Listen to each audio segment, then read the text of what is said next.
Border security and immigration are federal issues.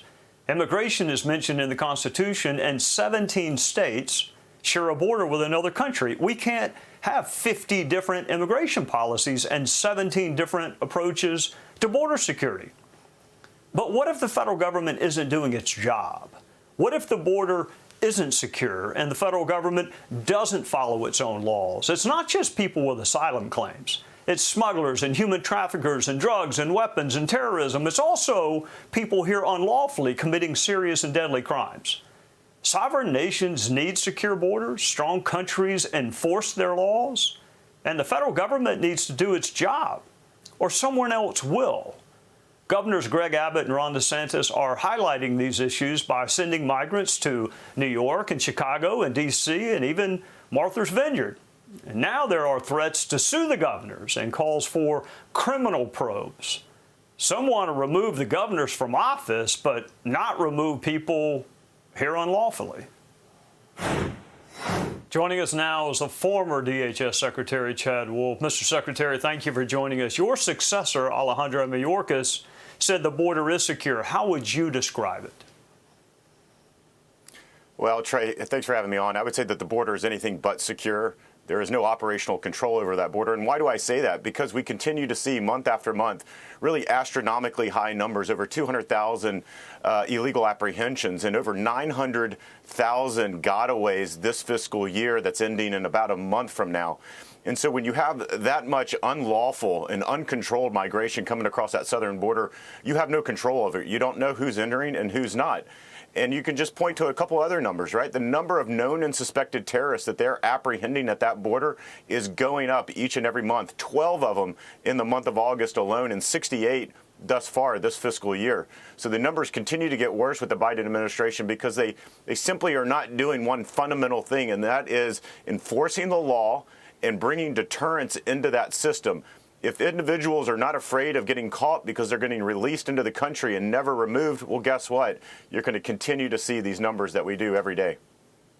All right, you're a subject matter expert, so I want to ask you a couple of questions. Do governors like Greg Abbott and Ron DeSantis have to take migrants sent to their states, or do they have any authority, any discretion to say either not here or not now? Well, as you can imagine, a little complicated. The federal government has the ability, if the migrants are in their custody, to move migrants throughout the country, right? The question, though, for instance, in the state of Texas, is DHS in many instances runs out of bed space, runs out of shelters to house these migrants in. And so what they simply do is they release them onto the streets of El Paso or Brownsville or McAllen. And what Governor Abbott is saying is hundreds, maybe even thousands of migrants are not safe by just sleeping on city streets and wandering the streets. So instead, we're going to bus them to New York and Chicago and D.C. and elsewhere because the federal government has simply washed their hands of the matter. All right, this week, and we could have this conversation any week, Chad, honestly, 2 more violent crimes allegedly committed by men unlawfully in the country. So how has the Biden administration's removal process or priorities, how is it different from when you were running the show?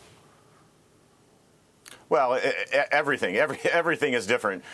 They are removing less and less individuals. I think they're at an all-time low on the amount of individuals that they are targeting and arresting. What we allowed ICE law enforcement officers to do during the Trump administration is actually to do their jobs. We didn't put handcuffs on them, and we didn't say you can't remove certain individuals. We focused on the violent criminals, but we also said, look, if you're going into a stash house, for instance, and you're targeting and picking up a violent individual, well, if there's 20 other individuals there that are illegal, you can pick them up too. Biden administration is saying you can only pick up that one individual. You have to leave the other 19 or 20 there. And so that's why you see the numbers of removals back to individuals' home country and out of the United States is at an all-time low. Because at the end of the day, the Biden administration, they don't like to enforce border security and they don't like to enforce immigration law. All right, we only got about 30 seconds. Let me ask you real quickly. Vice President Kamala Harris was put in charge of the root causes of migration. How do you think that's going?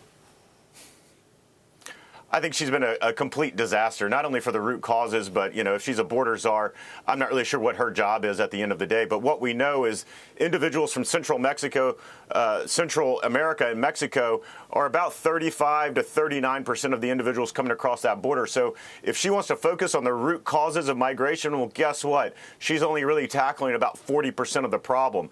The issue now is that you have hundreds and thousands of folks coming from about 140 different countries, because they know what the rest of Americans know, is that border is wide open and there's very little control over it today. Chad Wolf, thank you for your service. Hard job. It is hard being the Secretary of DHS. I appreciate you loaning us your insight. Thank you. Hey, Sean Hannity here. Hey, click here to subscribe to Fox News YouTube page and catch our hottest interviews and most compelling analysis. You will not get it anywhere else.